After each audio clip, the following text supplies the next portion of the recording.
Hi, everyone. Welcome. Thank you so much for joining us today.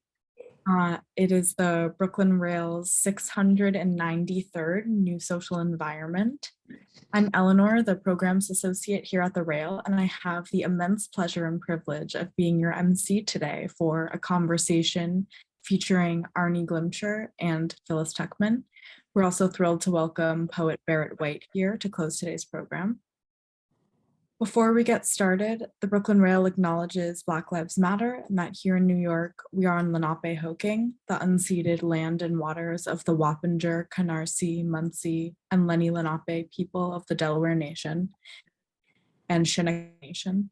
We recognize that while land acknowledgements are not a replacement for actual and necessary decolonial work, they are as a reminder of place and of the legacies of dispossession and enslavement that sustain and enrich the stolen land from which we are speaking.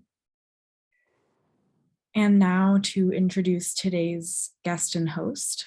Arne Glimcher is an American art dealer, gallerist, film producer, and film director. He's the founder of the Pace Gallery and 125 Newbury. Glimcher has produced and directed several films, including The Mambo Kings and Just Cause.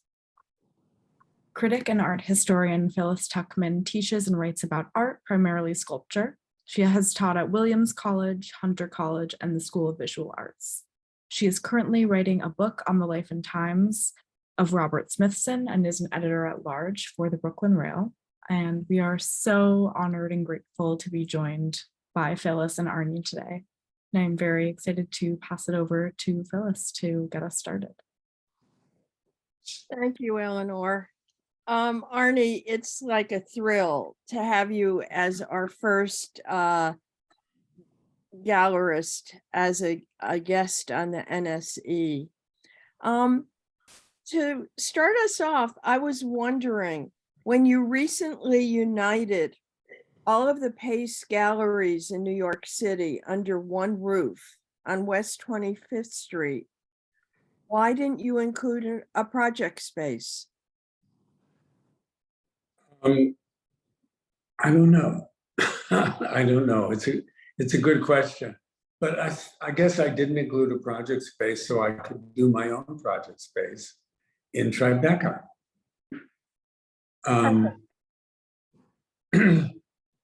I like having everything under one roof, but I think it's nice. I'm really enjoying being in Tribeca. It's something new for me in a new neighborhood. It's a lot like Soho, where we used to be before everyone moved to the garages of Chelsea. So I love being on the street. I haven't been on the street in years. But anyway, I don't know if that answers your question, but it doesn't answer your question. I certainly didn't think of it. Well, the whole gallery in some ways is a project space.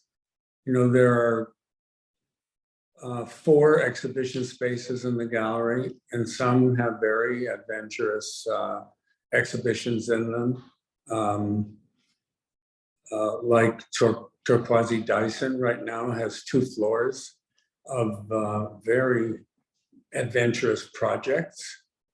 So I think this whole gallery is a kind of project space with everything going on. It takes its pattern much more from the museum than the gallery focus on, but it's the nice thing about it, these multiple floors, is that if somebody comes to see a show by a famous artist that we're showing or a historical figure, the younger artists all have the benefit of that because they get an audience that's larger than any that they could possibly draw themselves. So there is this trickle-down effect at Pace for an artist to, especially a young artist, to be viewed by more people than they ordinarily would. Exactly. Eleanor, can we go back to just Arne and me on the screen? We're ahead of ourselves on the screen. Exactly. Did you plan to have the project space in Tribeca? No, I mean, as I said, I think there's room here for projects. We can do so many shows simultaneously, which everyone sees. No, I was talking to Mark one day about an exhibition, and he said, that's a wonderful exhibition. When do you want to do it? And we looked together at the calendar. There was no room for me to do this exhibition. And in frustration of the moment, I said to Mark, I'm going to open my own gallery. And he said, oh, don't be ridiculous. And I came back to my office and my little team. I said to them, why don't we open our own gallery? We can work in both places. We're not afraid. I love it. And they all said, yes, let's do it. So we did it. And I went right out and I found this space. I looked at a few spaces, I found this space, and it was so impetuous a thing to do. But I like that. I like that it wasn't planned. No, I did not plan on this. It was on the spur of the moment. And I'm at a point in my life where thankfully I can do this kind of thing and not worry about whether it's a success or not. I did it for me. You know, this whole thing is mine for me. I hope all of you enjoy it as well, but it's just something, these are shows I want to see, and maybe shows we didn't have time to do. So that's how this happened. It's amazing. Have you all along been organizing group exhibitions and none of us realized that you were curating them? I hope some people did. I mean, the exhibitions that I've done, like as far back as the 60s, Beyond Realism was an investigation into the properties of surrealism in pop art. Paul Tech, that was the first time I showed Paul Tech. And that was about 1964, I think, or 64. But I've made exhibitions, I've made hundreds of exhibitions over the years. And most of the catalogs of the Pace Gallery, the first 25, 30 years, I designed every catalog. You know, I started out as an artist. So I did the catalogs, I was the curator. You know, that was why I opened a gallery, because I wanted to make exhibitions. I don't consider myself someone who owns a space that's rented out to artists who come and do their shows and make their own catalogs. I mean, I think I have something to contribute. And as a matter of fact, we're doing, my next show is a show with Ryan Sullivan, whose work I'm very excited about. And one of the people I work with, the curator, Oliver Schultz, was talking with Ryan, and Ryan was saying, you know, I think I want that painting there, that painting there. I think that wall should come down. Maybe we should do that. And Oliver said to Ryan, you know, you're having an exhibition. It's going to be Arne's show of Ryan Sullivan. And that's what it is. That's what if I can't contribute something to the artist and to the artist presentation, I'm just a space for rent. I love it. Well, should we expect to see a Bonar and Rothko show at 125 Newbury? No. I think I've done my Bonar, Rothko, but you know, shows like I did an exhibition years ago called Grids, which was the examination of grids as the major organizing device of 20th century art, as one of the most dominant, not major, organizing devices of 20th century art. And I curated that show, and it had everything from Jasper Johns numbers to Frank Lloyd Wright windows to Chuck Close paintings, and it was to Agnes Martin. And it was this idea of how the grid was organized. But so I curated that show, and I've done dozens of shows like that. It's 62 years of my making those shows. And they've all been brilliant. Oh, thank you. I don't know if they've all been brilliant, but that's what I do. Well, it's a gift to all of us. Thank you. So you started in Boston, and then were you in the Green Gallery space in New York when you first came to Manhattan? No, we were right next door. Green was still open. They had opened a couple years before. They only lasted about 3 years, I think. And we were exactly next door. And I knew Dick Bellamy very well. I mean, we were all neighbors. It was a very different art world. It was a small bunch of people who all cared about what the other people were doing. And you had an opening and every dealer came, and to their openings I went. And it was a very different world. We all supported each other. It's a world today in which I think a lot of dealers are just trying to tear each other apart. Unfortunately, I have to agree with you. In New York, what were your initial shows like? Were they a continuation of what you had been doing in Boston? To a degree, I showed the pop artists in Boston very early. I showed many of them before the New York galleries did, but I came to New York a little bit too late. So I did exhibitions. My first exhibition was an exhibition of an artist who's obscure now, named Ernest Trova. His name's right here. Who looks so good to me now again. And I'm working on an exhibition that he'll be included in, actually. And I showed Paul Tech and artists like Eleanor Mikas, and then Louise Nevelson came into the gallery, which was the big kicker for the gallery, because suddenly this little gallery that was unknown had a major star. And then, of course, I brought the California artists to New York. Everybody in New York hated what I was doing.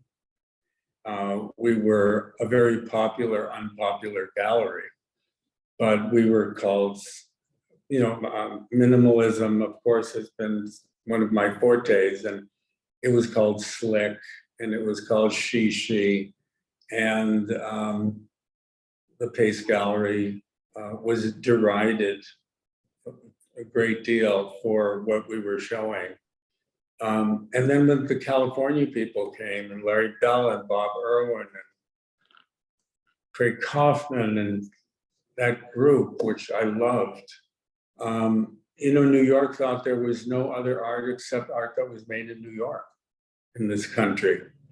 And that reinforced our image of being slick. So it was tough, but I believed in what I was doing. I had a wonderful business partner at that time, Fred Mueller, and he believed in it as much as I did. And we just kept trucking through, and Lucas Samaras came, and then Jean Dubuffet came. So by the late 60s, that little gallery had some pretty important artists and some very experimental young artists as well. Anyway, it's been great. I have two other questions before we sort of get to the Wild Strawberry show. And one is, in your having multiple galleries, is that like coordinating a movie? A little bit, but you know, what I have to tell you is the last 10 years of PACE has been more Mark Glimcher than Arne Glimcher. So about 10 years ago, Mark really took over. So I was the first 50 years of PACE, but he's the last 12 and continuing. I could not coordinate. You know, I just did China. My idea was to, in 2006, I started visiting China and I thought wonderful things were happening there, which I still do.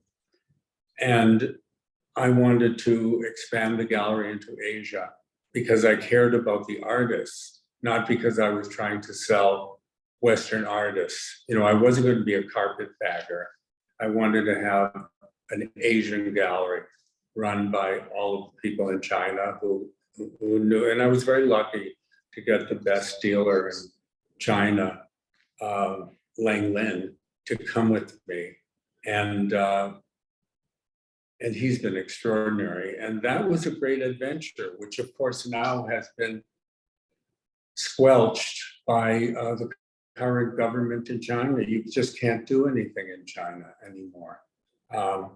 One of our artists was having an exhibition at a museum in Shanghai, and somebody thought one of the paintings was unpatriotic, which wasn't, and they closed the exhibition.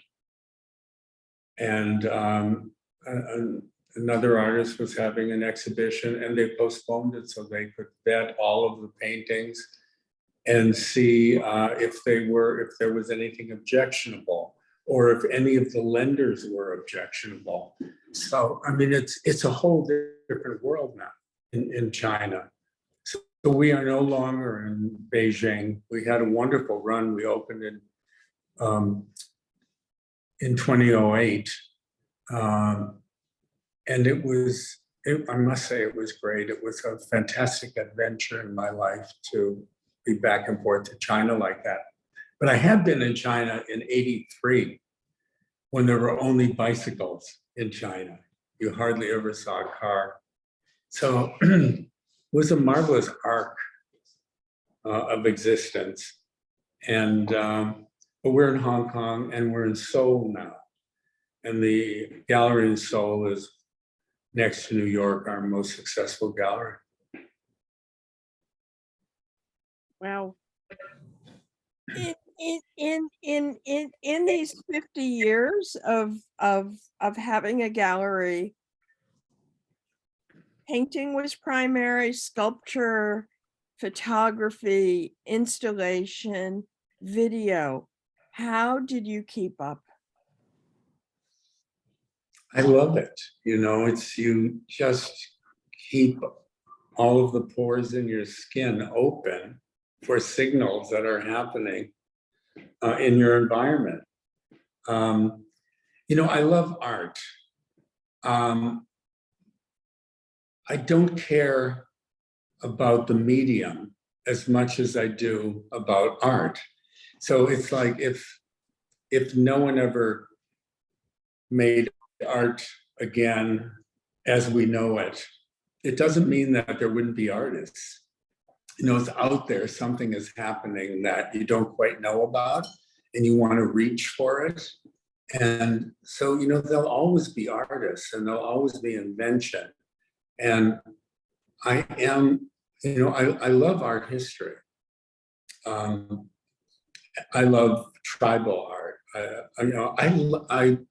I love all art from all periods. And I think I know most periods quite well. But I live in this time and I'm still so interested in what's happening. And I think this is a very perplexing moment. I don't exactly think this is one of the greatest flowerings in the history of art, because it's so regressive. You know, when it's like, I think this is a moment like when we went to the moon. Everyone was so thrilled to get to the moon. And then the next day, it was like, well, where are we going for dinner? I think right now we're where are we going for dinner? It's cruel, but that doesn't mean there aren't marvelous things being made. But there's no sweeping movement. It's not at the time of Cubism. It's not the time of abstract expressionism. It's not the time of pop art. It's not the time of minimalism. There is no single focus like that. So maybe it's an incredible time because there isn't a focus. But I've been through the history of art, and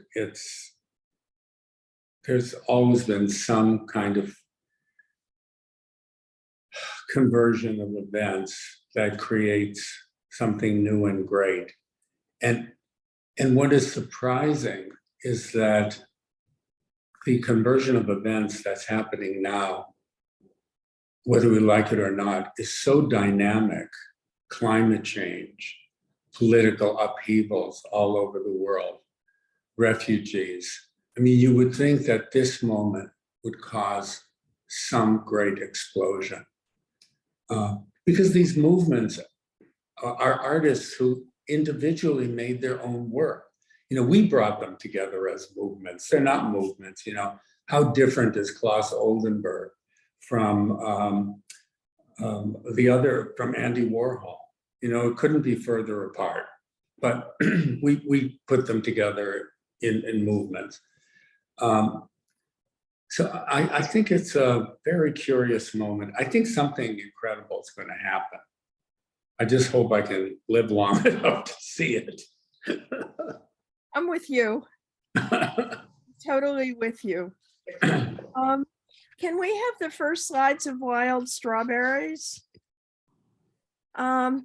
So the show that you have now on Walker and Broadway, are you a huge Ingmar Bergman fan? I am, you know, I'm a huge film fan. I love movies. I have been lucky enough to be able to make some. I am. The theme of this show is, you know, so many people have said this is not the show we expected from Arne Glimcher. But to me, it is. It's the show I expected to do. It's an issue that I think is important to deal with. I love this idea, and the Bergman film is exemplary of it, of treading the line between threat and seduction. How fine a line is that? And Lucas Samaras, with whom I've had a 54-year career, does that. You know, it's like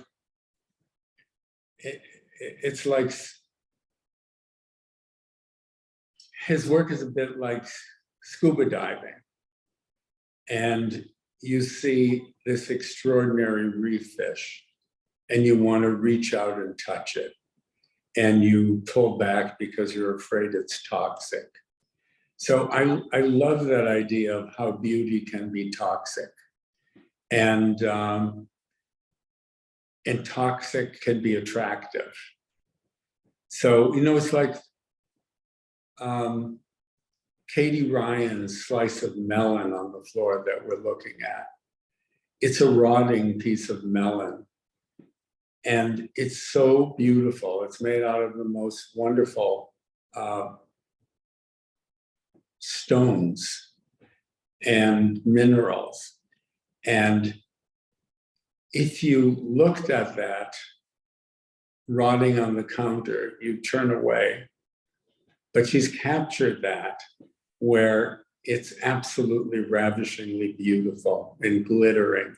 And it's like looking at Paul Tech. You know, you look at a wound and it's horrific, but you go closer and the pieces of meat that he made have these glistening globules of fat running down them, you know, all fabricated and created. Now go back to the first slide. But there's astonishing beauty in text work, like Samaras, and they both walked that line, and they both knew each other, and they were both in my gallery at the same time. So this has always interested me. So I don't want to be pigeonholed as somebody who just likes crisp, clean, slick art. I like art, and I think this is an issue in art that's always been an issue. So I wanted to make this show. Well, I'm curious because you saw Wild Strawberries when it first came out at the end of the 50s. Mhm. Now, looking back on the movie, you're much closer in age to the aging doctor. I am. And so you have these two perspectives on the film. And I'm wondering whether you're identifying at all with the older doctor who's having these dreams about life as his younger self. I think that's an interesting question. I guess yes. I'm having this dream of opening a new gallery. I'm having this dream of starting over. And the dream is called 125 Newbury. So yes, I think that I'm very much attached to the doctor in the film. But the doctor in the film, I think, is filled with regret. And I'm not. Well, Arne, I've always been intrigued. Helen Frankenthaler adored Ingmar Bergman and Fellini. And she felt that both directors got you where you lived. Do you think this show is an expression of where you live? I think is an expression of part of where I live. The whole project, the gallery itself, is where I live. This exhibition is just part of it. You know, there's a line in the book Travels with My Aunt, which became Auntie Mame, the movie and the musical. And the main character says, life is a banquet, and most poor sons of bitches are starving to death. I think art is a banquet. Why should anybody be satisfied with one course? Oh my God. Well, you give us 17 artists in the show. We've been looking at Paul Tech, and in the background, Kiki Smith, and on the back wall, Lee Bonteque, Linda Benglis. Can we have the next with Lucas Samaras? And this is so intriguing because the next one is your original gallery in Boston. The next image, yeah. There I am in my little gallery with a plant in the background. I love the rug because I love the floor in your new gallery. That's the most gorgeous wood floor I've ever seen. Thank you. Isn't that nice? Yeah, I like it too. It's Well, beautiful. the floor is typical of the floorboards in those early factory spaces. So I'm glad you like it. Can we have the next image? So I was very surprised by this David Hammond's painting. Yeah, many of these are just the tarp that's tacked to the wall. And this is a painting with the tarp tacked to it. So I like that play of something that he made and something that he found and how he combined them. And again, it's a piece of garbage that he's turned into something beautiful. And did you know his work that well that you were familiar with these pieces? Yes, I knew I wanted that piece. Most of these things in the show are the specific pieces I wanted. The Montagues are quite early, and they're borrowed from a foundation in Detroit. And they're rarely seen.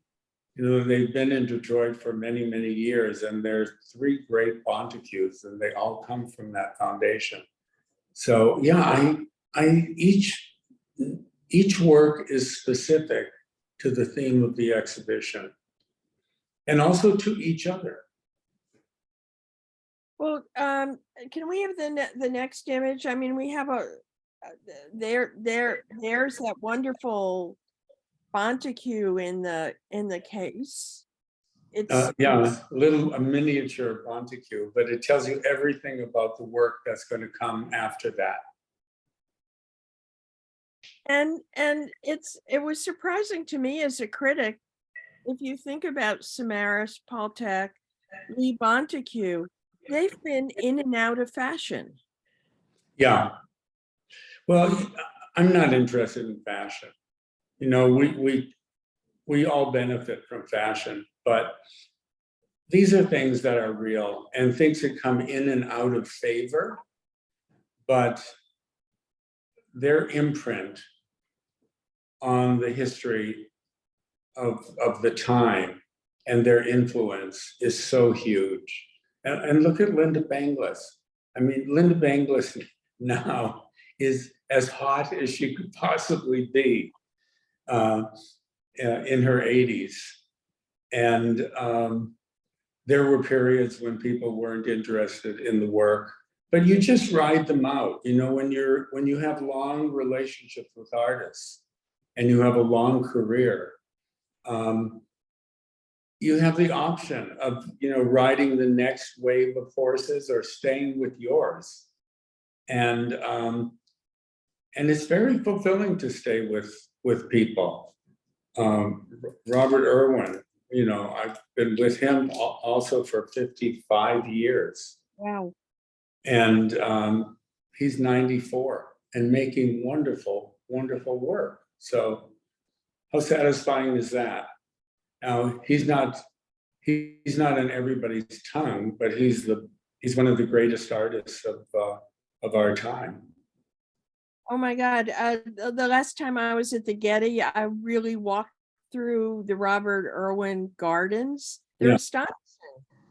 And telling you that anything is grist for art's mill.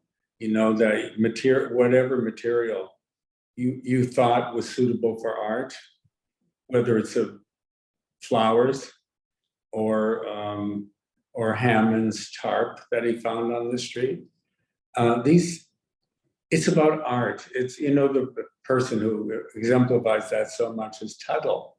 You know, he uses things that are not materials for art making and creates art. So it all asks the question, where is art? You know, what is art? Where is art? How can we find art? Do you when you were an art student, were you a painter? Yes, I was a painter. Yeah, I was pretty good. I was a pretty good painter. Went to the Mass College of Art, and I think most of the people in my graduating class thought I was the best painter. Wow. But I wasn't good enough for me. So if I wasn't good enough for me, I wasn't a painter, because, you know, artists don't give up. I was too distanced from my work. And I wasn't as good as Picasso. So I couldn't continue. Well, I'm just so intrigued that you went to BU and you were in SFAA with Bryce Marden. I was. How did your art stack up next to the very young Bryce Marden? Well, Bryce Bryce was not a draftsman as we know it now. And I was pretty good at life drawing. And we were actually in life class together. And it was a very academic school at that time. And I didn't like it, neither did he. And I would draw the figure, I think, with some capability. And Bryce never drew the figure as we saw it, but made kind of cubist drawings out of the figure. And to the disappointment of our professor. So he was always doing something else, but Bryce was finding Bryce at that period of time. But he was always so interesting a person. Amazing. Can we have the next image? I think it's still another installation shot. I mean, where did you find all this stuff? I called some of the artists and asked them if they would like to be in the show, and some made works for me. And I don't, I just I just know most of these. I was talking to David Kordansky and asking him what he found interesting, and he made a suggestion. Alex Dacorte is one of my favorite artists. We don't represent him, but I just think he's absolutely great. And I wanted these early videos from him, and he didn't have them, and he printed 2 videos for the show and designed the cases for the monitors. So I was so grateful to all of these people for their interest in what I was doing. There's nobody who said no. It was really interesting. There's nobody who said no. Wow. Can we have the next image? That's Alex Dacorte. He's so marvelous, and I see such a relationship with him, between him and Samaras, in the best way. You know, we all have to come out of some influence, whether it's tribal ritual work that comes out of the influence of religious necessity, or someone like Alex, who certainly comes out of art history himself. And I see such comparisons to Lucas's work. I like that. I like seeing the thread going through the history of art, the international history of, timeless history of art. Amazing. Can we have the next, please? Another one. Another one. And the next. The first one was Chelsea Hotel, which is a landmark piece. And I can't remember the name of this one. It's an extraordinary piece. And I think next was Linda Benglis. Yeah, where she's actually painting with wax, with pigment. Yes. She's paint, and they're kind of sticky. You know, they start out being unattractive, and they're captivating.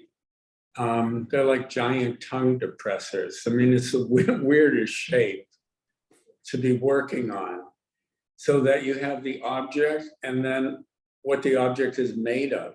It's very perplexing.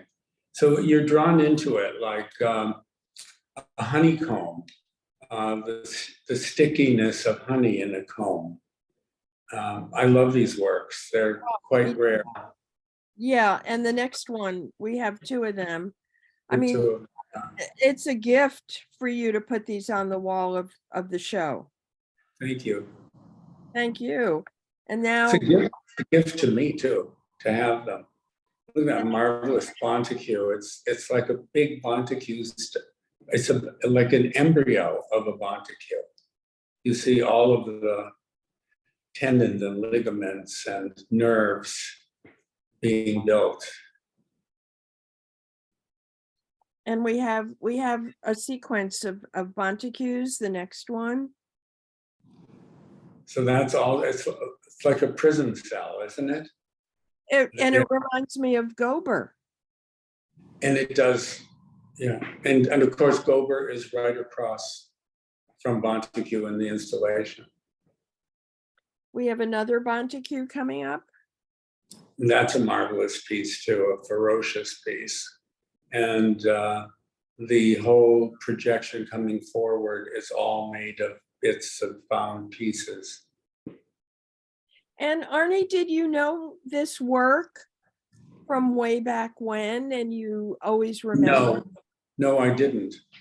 I knew much more traditional work by her, more classic work by her, because I saw her first show at Castelli, and they looked like giant airplane engines, you know, wrecks of airplanes and rockets, and it was very timely. I discovered these works later when I was researching the show, and I thought, wouldn't it be great to show early Montagues that had never been seen before? Oh my God, yes. And we have another one, I think. The next, oh, no, that's Alex. That's Alex. This is Doreen Garner. And the sort of oyster shell that's being held in place like an astronomical instrument is covered in hair.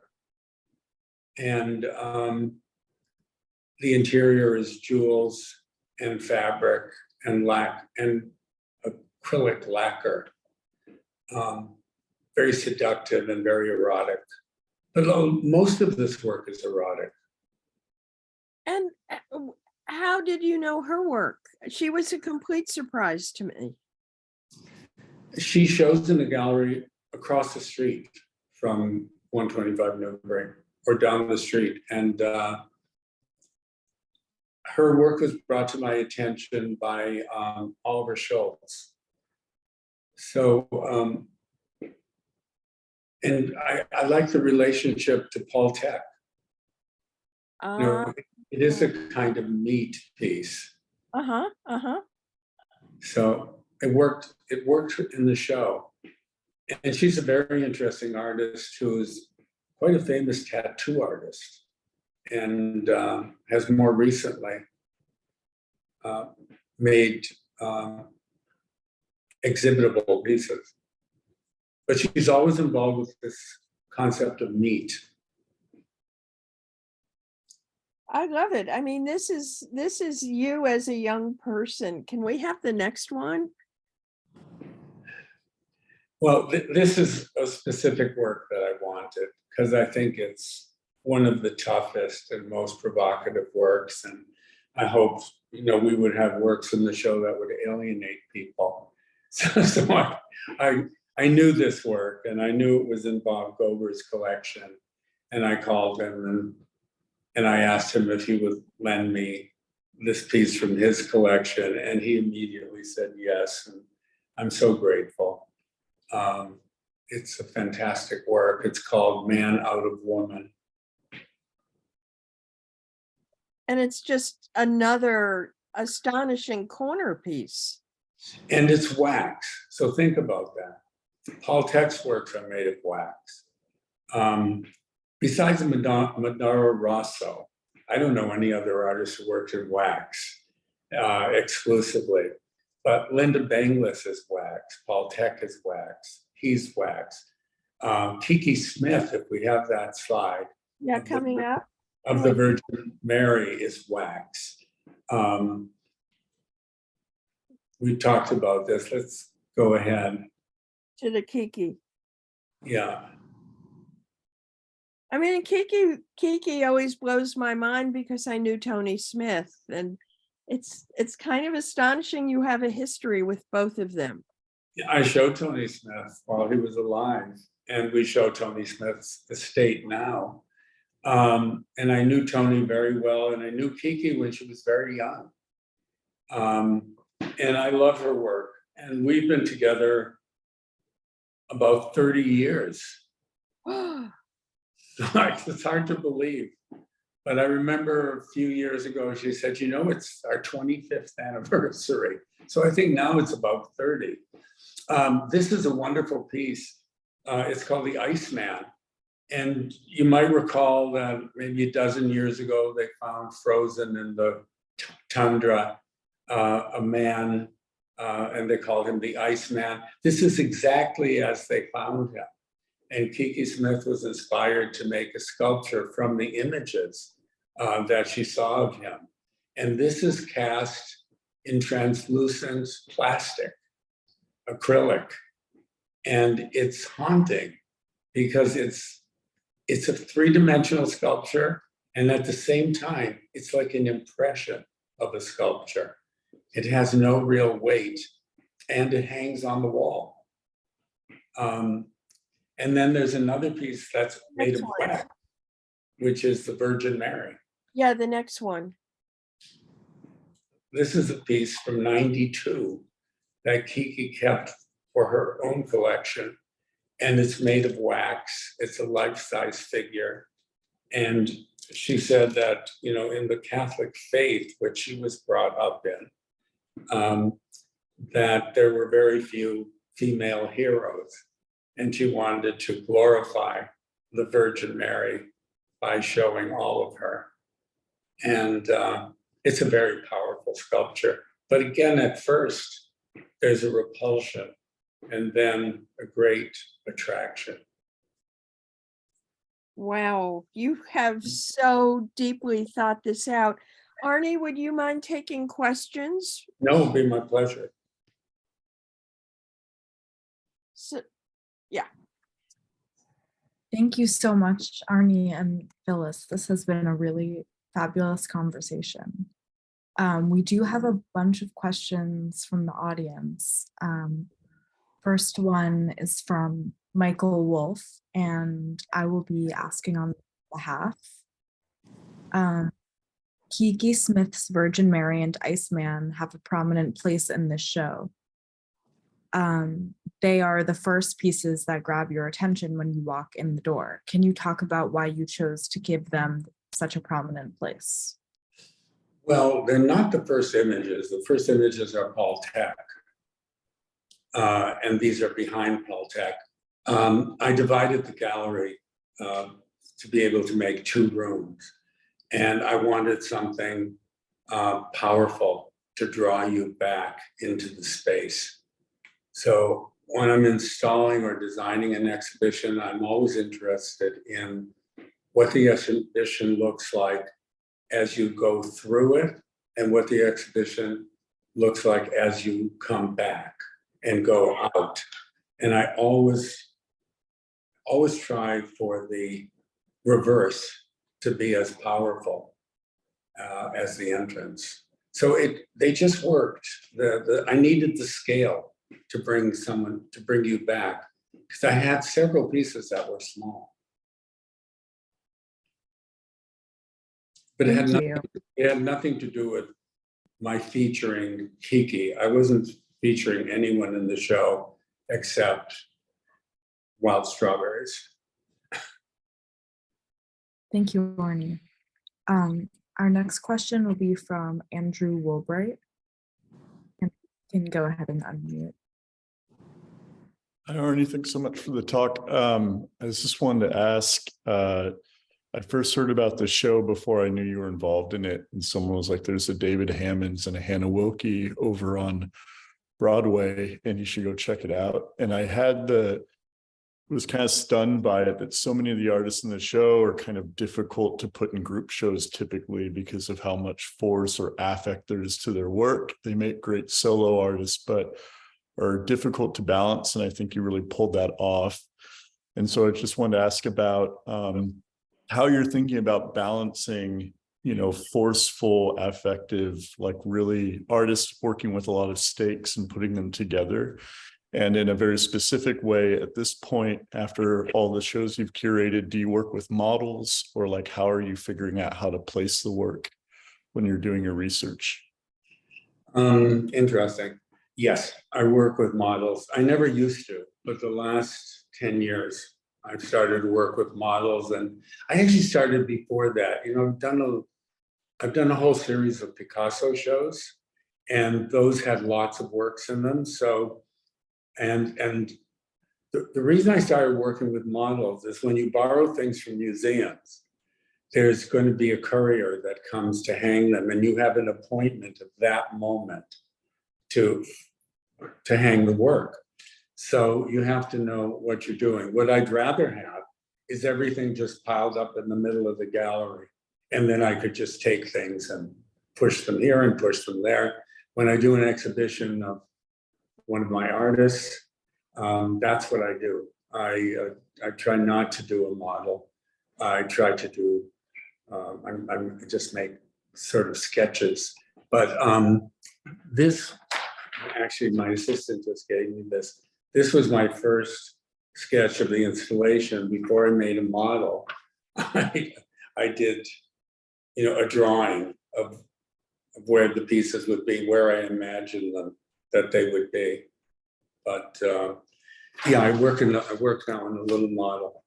And exciting because, you get these things and you're very prescient. And you think, oh my God, how am I going to pull this off? They're so dynamic by themselves. And you have to make that work. You have to make them talk to each other. So, in the first slide, Doreen Garner's photograph of the slashed sofa is the same color and shape as the melon, is the same tone as the Samara's wound painting. And so when you look at the three of them together, they don't fight, but they enlighten. And that's the thing, you've got to make that happen. If you can't make that happen, it's not going to work. So thank you for that question. Thank you, Andrew, for that really great question. Our next question will be from Hannah. Hannah, you should be able to mute now. Hey, I thought you were going to read it, but yeah, anyway, when my question was about, first of all, I just wanted to say that I love the title of the show and the artists included. It just, an amazing selection. But my question was about many of the art, the role of the object in your exhibition. Christova's theory of the object was in 1980.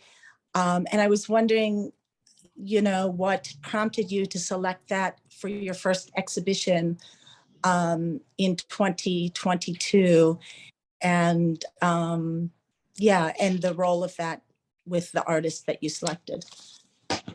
Well, it was an observation of mine for a long time that I was attracted to that dangerous kind of art.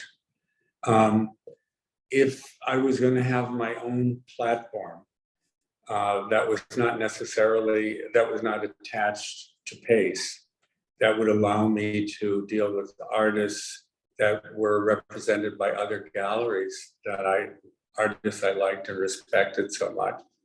I want to do that kind of show. I have lots of ideas for shows like this. And I thought that was the best introduction to my gallery, because if you like this, this is when you're going to get more of. And if you didn't like it, it's also what you're going to get more of. So I don't mean to be flip, but it's like my playground. But it'll also have shows one-person shows. Ryan Sullivan's show is next. It's really going to be marvelous. And in the spring, Sylvia Plymouth-Mangold is going to show her new paintings in my gallery. So I'm really excited about that. I've known Sylvia for many, many years, and I love her work. And I think it's her time. So I can do anything in that space. You'll be surprised and I'll be surprised at what I do. I don't even know what my March show is yet. So I'm going to keep very nimble and see what I do. And in a big gallery like Pace or Gagosian, we have to schedule 2 years ahead. Mm-hmm. And I respect that, but I don't want to do that now. I want to be able to be spontaneous. Besides which, at my age, you don't buy green bananas.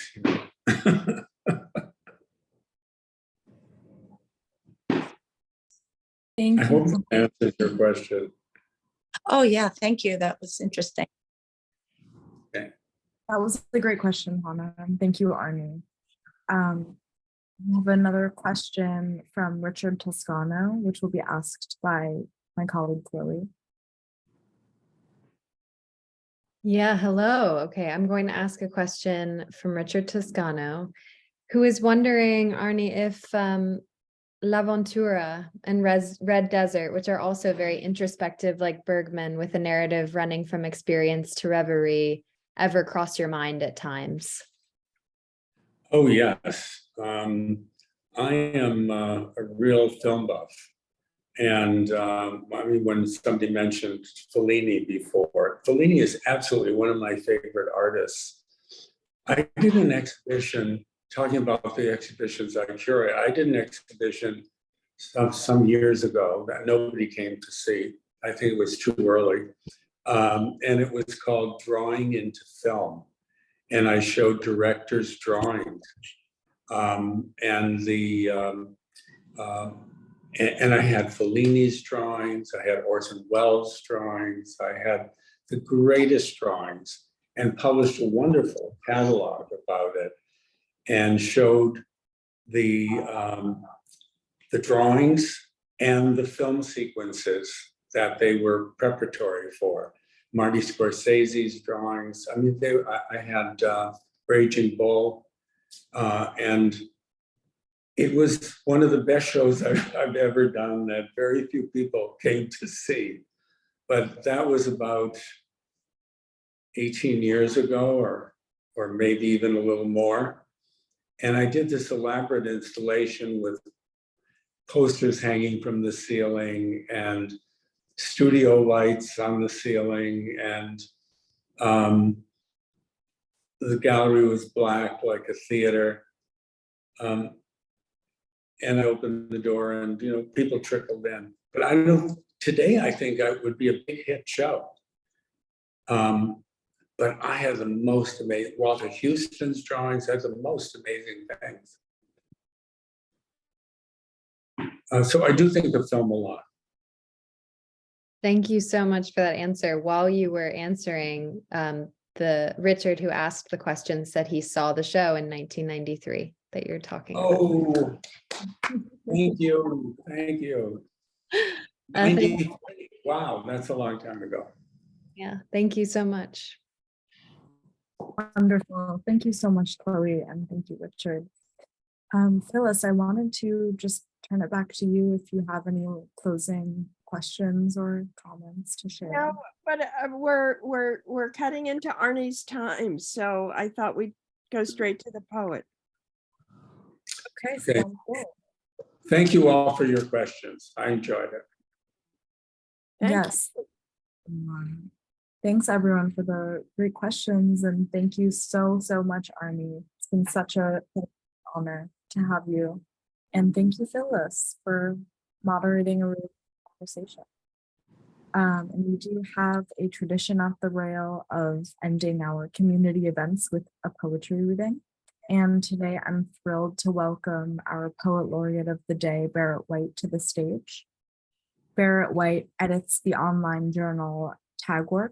His poetry has appeared or is forthcoming in the Brooklyn Rail, Diagram, and elsewhere. Other writing can be found in places such as the Action Books blog, Social Text, Full Stop, and Flat. A graduate of the Bard MFA program, he currently lives in Brooklyn. Thank you so much for being here, Barrett. Thank you. Can you hear me all right? Great.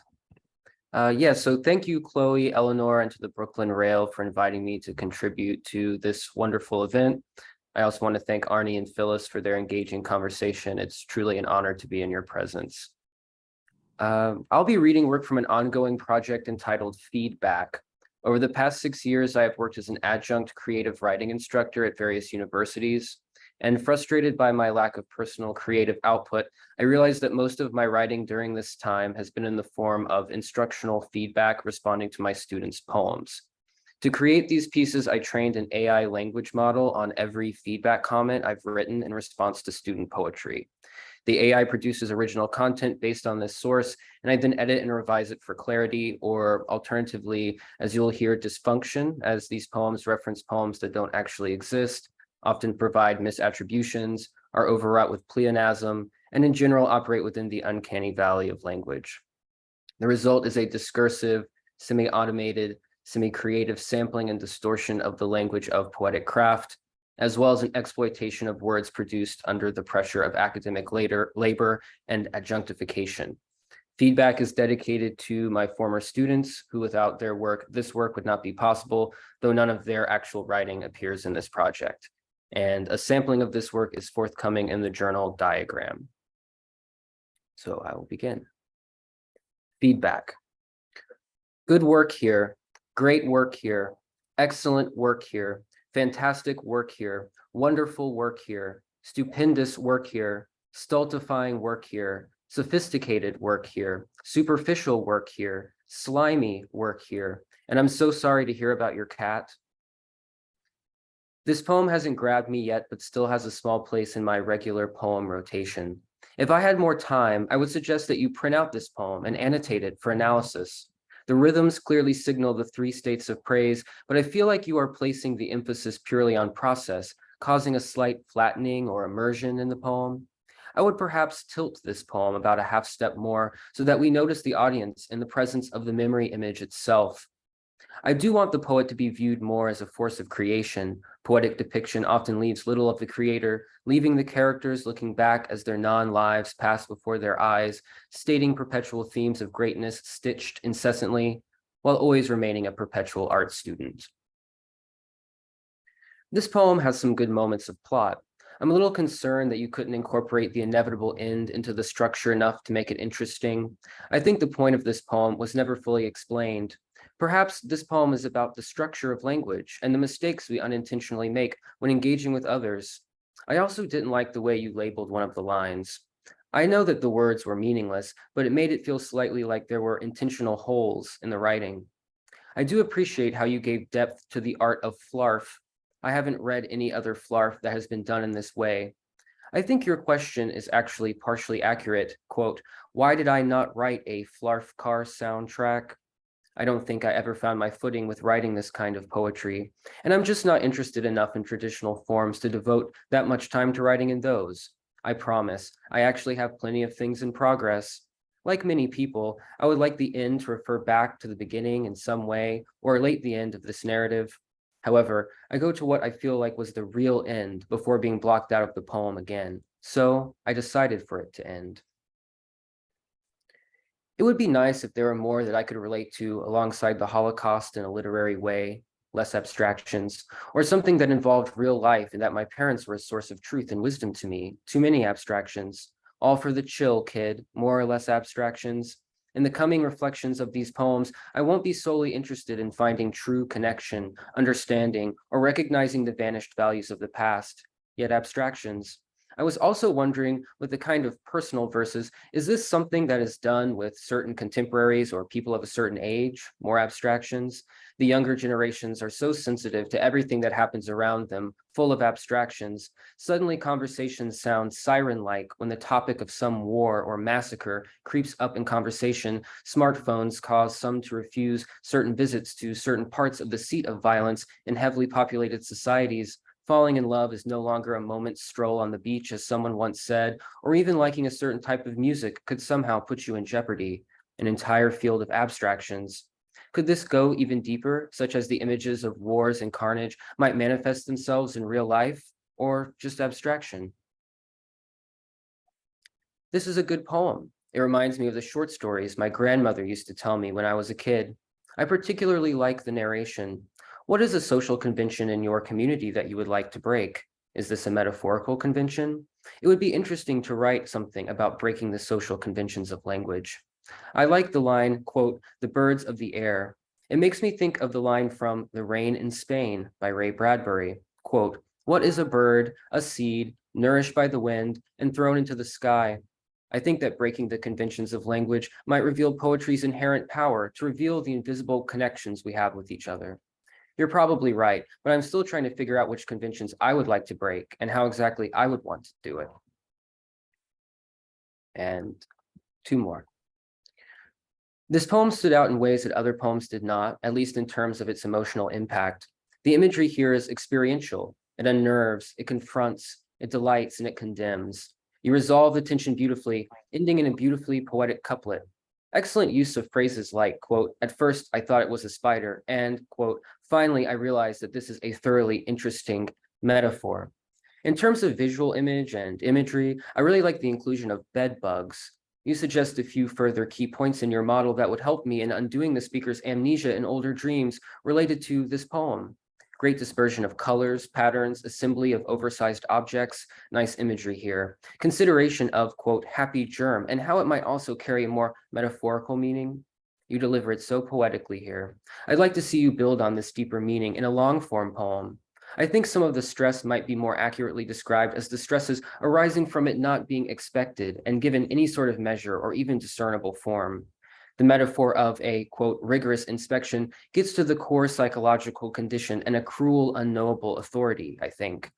The way you describe how the bed bugs, quote, "drift off like slow clouds" contributes to the oppressive feeling of not being able to control something.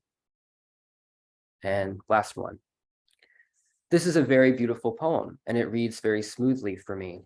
There is a pattern that I'm not quite sure I understand, but it creates an associative leap. I love that this poem does not feel like poetry. It feels more like a conversation or an interaction. The way you manage this is very clever and seamless. The typeface is beautiful and, like the repetition, draws you in while also reflecting the outer physical world. The range of use of em-dash and indentation is impressive, and I like how you have made the body of text look like a real poem. The end, though, feels really, really forced, like a result of hurried writing or absent thought. I feel like I've read this somewhere else. There is a very standard set of emotions, and the repetition feels too calculated and artificial, like it was written on someone's card and then shuffled and slid in a pocket. I do like the final imagery. It's not too real, but it's present and vivid. I feel like I would be completely overwhelmed by that imagery, by the act of looking out the window to find a bird on the roof or catching a glimpse of a person's shadow on the wall. This poem is cleverly performed, and the movement between spoken text and a direct em-dash is very convincing. It is very interesting that you quote an actual bird in the closing stanza, though I would have liked to hear a different bird and, in fact, a different person.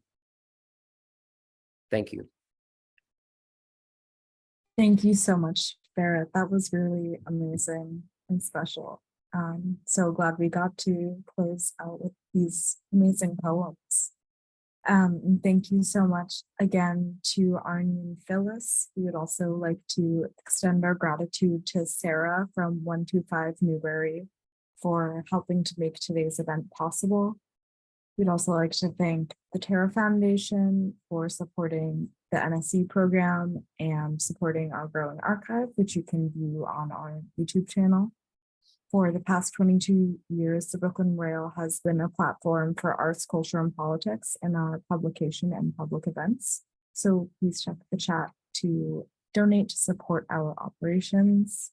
And join us tomorrow at 1 p.m. for a conversation with Vanessa German and Amber Jamila Musser on the occasion of the rarest Black woman on the planet Earth at Mount Holyoke College Art Museum. We will conclude with a poetry reading by Yaz Lancaster. Thanks to you all for joining us here today, and you should now be able to turn on your mics and say hello and goodbye as you leave. Have a great day. Thank you so much, everybody. Thank you. Thanks, Barrett. Thank you. Thanks. Tremendous. Thanks, everyone. Thank you, Phyllis. Thank you. Phyllis. Thank you, Thanks, Barrett. everyone. Thank you, Phyllis.